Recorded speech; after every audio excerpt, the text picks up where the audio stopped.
एक दिन एक कुत्ते को एक हड्डी मिली। अब अगर इसके वर्ड मीनिंग्स को देखें तो एक दिन का मतलब होता है वन डे। एक कुत्ता या एक कुत्ते का मतलब होता है अ डॉग। जब हम बात करते हैं को, का या के जैसे शब्दों की तो उसके लिए हम टू का इस्तेमाल करते हैं। एक हड्डी यानी कि आ बोन। और मिली मिलना का पास्ट फॉर्म है। मिलना का मतलब फाइंड और मिली का मतलब या मिला का मतलब फाउंड।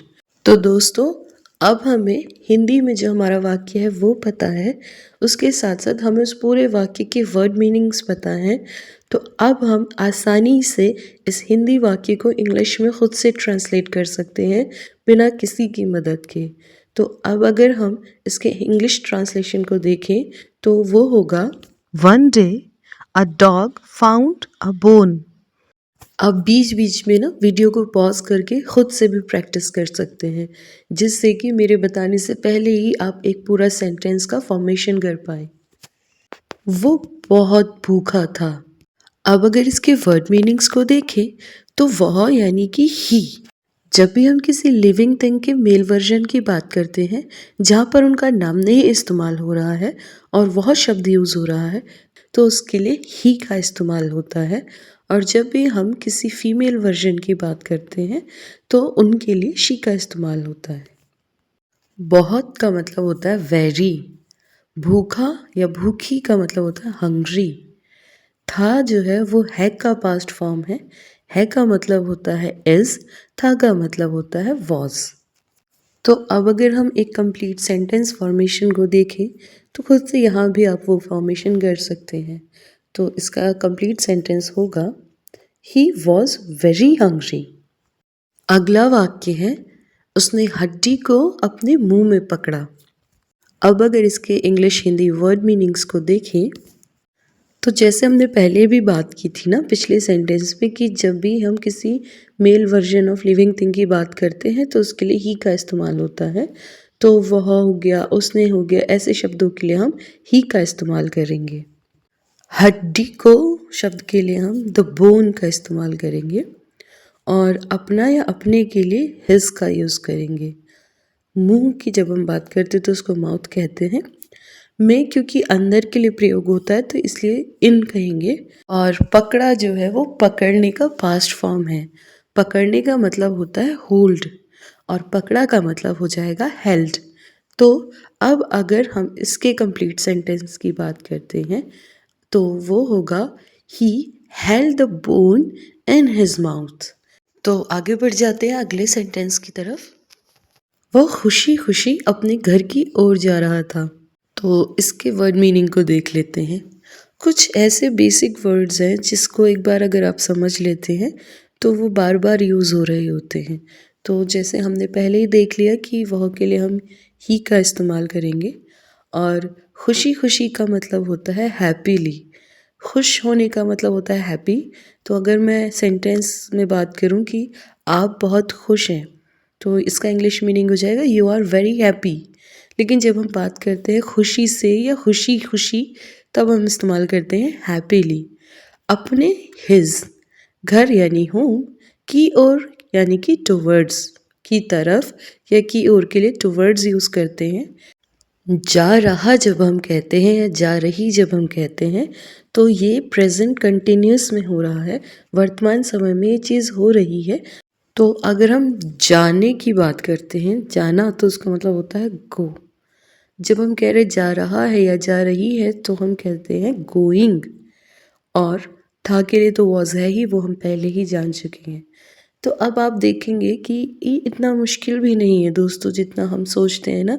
बस आपको सही गाइडेंस की ज़रूरत है, then you can make your own English sentences with the Hindi one. तो उसके करेक्ट वर्ड मीनिंग्स अगर हमें पता है तो हम इजीली वो चीज़ खुद से कर सकते हैं। तो अब अगर इसके कंप्लीट हिंदी से इंग्लिश सेंटेंस फॉर्मेशन की तरफ जाएं तो आप खुद से उसको बना लेंगे और वो होगा he was going happily toward his home. अगला वाक्य है रास्ते में उसे एक नदी मिली। इसे बहुत अच्छे से समझिएगा दोस्तों क्योंकि ये थोड़ा सा बाकी वाक्यों से अलग है। तो इसके वर्ड मीनिंग्स को अगर हम देखें तो जब हम रास्ते की बात करते हैं तो उसके लिए हम वे या रोड की बात करते हैं। मे के लिए नॉर्मली हम हिंदी में जब बात करें तो इन होता है, लेकिन नेचुरल इंग्लिश फॉर्मेशन में यहाँ पर वो ऑन भी हो सकता है, तो यहाँ ऑन हो जाएगा। उसे के लिए जब हम कह रहे हैं तो टू हिम आ जाएगा या फिर ही आ सकता है। एक या तो वन होता है या आ होगा, और नदी यानी कि रिवर, मिली मिलना का पास्ट फॉर्म है, तो इसको यहाँ पर हम या तो मेट कहेंगे क्योंकि मीट मतलब मिलना, और मिली या मिला का मतलब मैट हो सकता है। फाइंड की जगह फाउंड हो जाएगा। इसके लिए हम कम अक्रॉस का यूज़ भी करते हैं मिलना शब्द के लिए, लेकिन क्योंकि मिली है या मिला भी होता तो केम अक्रॉस आ जाएगा, क्योंकि हम पास्ट सेंटेंस की बात करें तो कम की जगह केम हो जाएगा और वो कम अक्रॉस की जगह केम अक्रॉस बन जाएगा। तो अब अगर हम इसकी कंप्लीट सेंटेंस की बात करें तो वो होगा on the way he came across a river. नदी पर एक पुल था। अब इसके वर्ड मीनिंग्स को देखते हैं। नदी यानी रिवर, पर क्योंकि ऊपर की बात होती है, पर का मतलब तो ऑन या ओवर, एक यानी कि वन या आ, पुल यानी ब्रिज, था यानी कि वॉज। इस सेंटेंस को बनाते हुए हम देखेंगे कि यहाँ पर वॉज के साथ देयर भी आएगा। तो जब हम बात करते हैं देयर वॉज, तो उसका यूज़ हम क्यों करते हैं इसको एक बार समझ लेते हैं, क्योंकि अगर आप ये बात समझ जाएंगे तो आपके लिए खुद से सेंटेंस बनाना और भी आसान हो जाएगा जब इस तरह के सेंटेंसेस आ रहे होंगे। तो जब भी इंग्लिश में हम किसी भी चीज़ की बात करते हैं जो कि किसी अलग जगह पर एग्जिस्ट करती है, तो उसके लिए हम देयर वॉज के साथ उस ऑब्जेक्ट का और उसके साथ उस जगह का इस्तेमाल करते हैं। इसको एक एग्जाम्पल से समझते हैं, है ना। There was a tree in the garden, यानी कि गार्डन में एक पेड़ था। या फिर there was a bridge over the river, यानी कि नदी पर एक पुल था। अब हिंदी में तो हम इसको सिंपली एक पुल था कह देंगे, जिसका अगर डायरेक्ट हिंदी ट्रांसलेट करें तो अब ब्रिज वॉज आ जाएगा। लेकिन जब हम इंग्लिश सेंटेंस की बात करते हैं तो इंग्लिश को देयर साउंड जो होता है उसकी ज़रूरत पड़ती है खुद को नेचुरल बनाने के लिए, तो इसीलिए हम देयर का यूज़ करते हैं। तो अब अगर हम कंप्लीट सेंटेंस देखें तो वो हो जाएगा there was a bridge over the river. हमारा अगला सेंटेंस है कुत्ता पुल पर चढ़ गया। अब इसके वर्ड मीनिंग्स को फटाफट देख लेते हैं।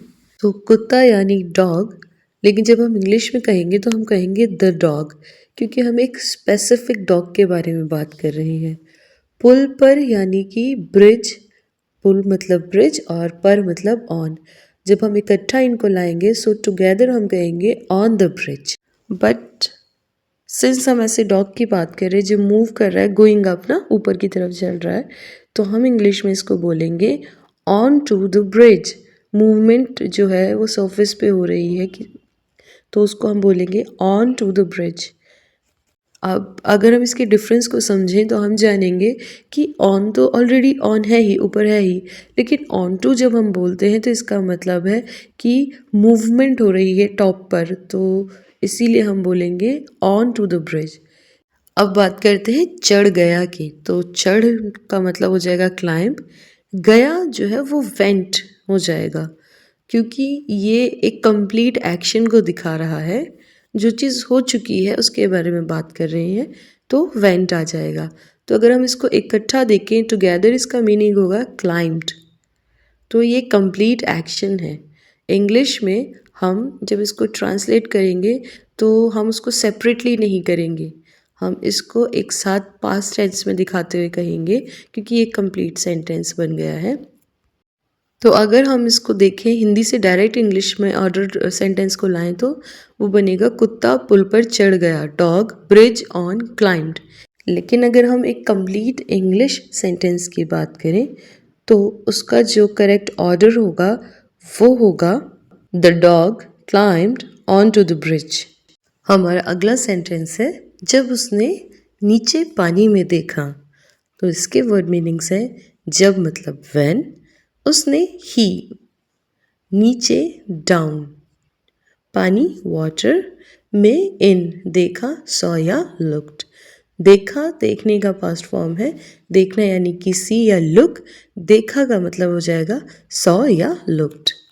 अब अगर हम कंप्लीट इंग्लिश सेंटेंस की बात करें तो वो होगा when he looked down into the water.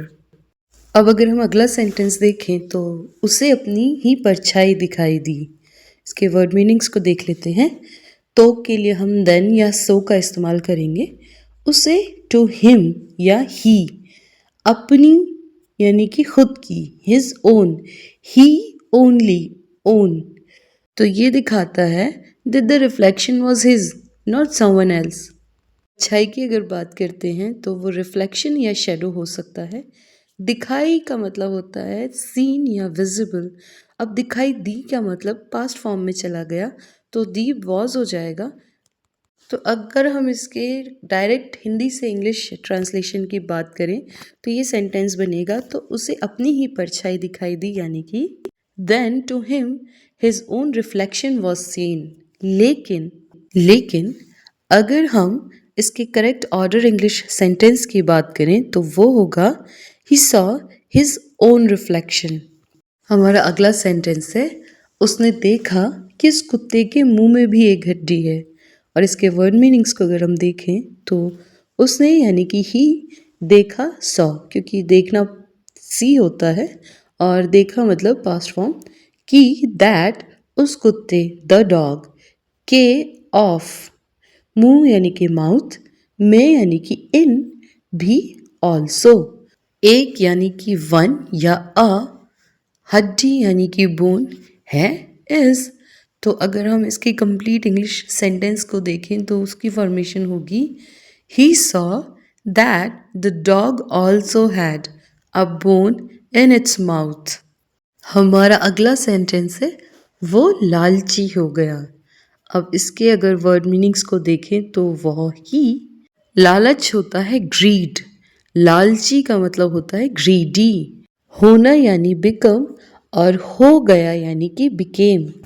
तो इसके अगर कंप्लीट ट्रांसलेशन को देखें इंग्लिश में तो इसका पूरा सेंटेंस बनेगा ही बिकेम ग्रीडी। अगले सेंटेंस की तरफ आगे बढ़ते हैं दोस्तों। उसने सोचा मैं उसकी हड्डी भी ले लूँगा। और इसके वर्ड मीनिंग्स को देख लेते हैं। उसने यानी कि ही, सोचा यानी कि थॉट, सोचना यानी कि थिंक, और सोचा यानी थॉट। मैं के लिए इंग्लिश में आई का इस्तेमाल करते हैं। उसकी या उसका जैसे शब्दों के लिए हिज का इस्तेमाल हम करते हैं। हड्डी यानी बोन, भी यानी कि ऑल्सो। ले लूँगा क्योंकि फ्यूचर की बात हो रही है तो विल आ जाएगा। लेना यानी कि टेक, और अगर हम कहते हैं ले लूँगा तो यहाँ पर हम कहेंगे विल टेक। तो इसका कंप्लीट सेंटेंस बनेगा he thought I will take his bone too. अगला सेंटेंस है जैसे ही उसने भौंकने के लिए मुंह खोला। इसके वर्ड मीनिंग्स को देखें तो जैसे ही का मतलब होता है एज सून एज। जब भी हम अंग्रेजी में जैसे ही को ट्रांसलेट करेंगे तो हम यूज कर रहे होंगे एज सून एज। उसने यानी कि ही, भौंकना होता है बार्क, भौंकने का मतलब हो गया टू बार्क। के लिए फॉर, कुछ वो करने जा रहे हैं ना उसके लिए तो फॉर। मुंह यानी माउथ, खोलना होता है ओपन, और खोला यानी कि पास्ट फॉर्म की बात है तो हो जाएगा ओपन्ड। अब अगर इसकी कंप्लीट सेंटेंस को देखें तो वो बनेगा as soon as he opened his mouth to bark. अगला सेंटेंस है उसकी हड्डी पानी में गिर गई।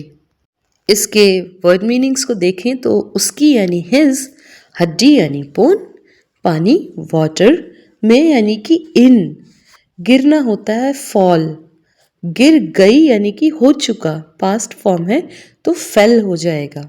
कोई चीज़ जब गिर जाए तो उसके लिए फेल आएगा, गिर गई यानी कि फेल। तो अगर इसका हम कंप्लीट सेंटेंस देखें तो वो होगा his bone fail into the water. अगला सेंटेंस है वो बहुत दुखी हो गया। और इसके वर्ड मीनिंग्स को देखें तो वो होंगे वह ही बहुत, वेरी, दुखी, सैड, होना यानी बिकम, हो गया यानी बिकेम। तो अब अगर इसके कंप्लीट इंग्लिश सेंटेंस को देखें तो वो होगा ही बिकेम वेरी सैड। हमारा अगला और आखिरी सेंटेंस है अब उसके पास कोई हड्डी नहीं थी, और इसके अगर वर्ड मीनिंग्स को देखें तो वो है अब यानी नाउ उसके पास, विथ हिम या ही हैड, कोई एनी, हड्डी यानी बोन, नहीं यानी कि नॉट, थी यानी वॉज। तो इसका कंप्लीट सेंटेंस होगा now he had no bone. तो ये थी हमारी कहानी दोस्तों। हम में से बहुत सारे लोगों ने बचपन से ये कहानी सुनी है और हम में से काफ़ी लोगों को ये पसंद भी है। आई एम वेरी सॉरी, मैं बहुत समय से वीडियो नहीं अपलोड कर पाई, उसके पीछे कुछ रीजंस थे। आप में से कुछ लोगों का कहना था कि कमेंट्स में आप लोगों ने कहा था कि ऐसी स्टोरी हो जो बहुत सिंपल हो, जिसके वर्ड्स बहुत इजी हों और जिसका एक कंप्लीट एक्सप्लेनेशन वीडियो में हो, वर्ड मीनिंग्स के साथ हो। तो मैंने कोशिश की है इस तरह से इसको रखने की। मुझे पूरी उम्मीद है कि आप सभी को ये पसंद आ रहा होगा और ये बहुत अच्छा तरीका हो सकता है आपकी इंग्लिश को इम्प्रोवाइज़ करने का। आप पहले हिंदी सेंटेंस को पढ़िए, फिर उसके वर्ड मीनिंग्स को पढ़िए और ख़ुद से इंग्लिश सेंटेंस फॉर्मेशन की कोशिश कीजिए। तो थैंक यू वेरी मच, मिलते हैं अगले वीडियो में। Bye bye.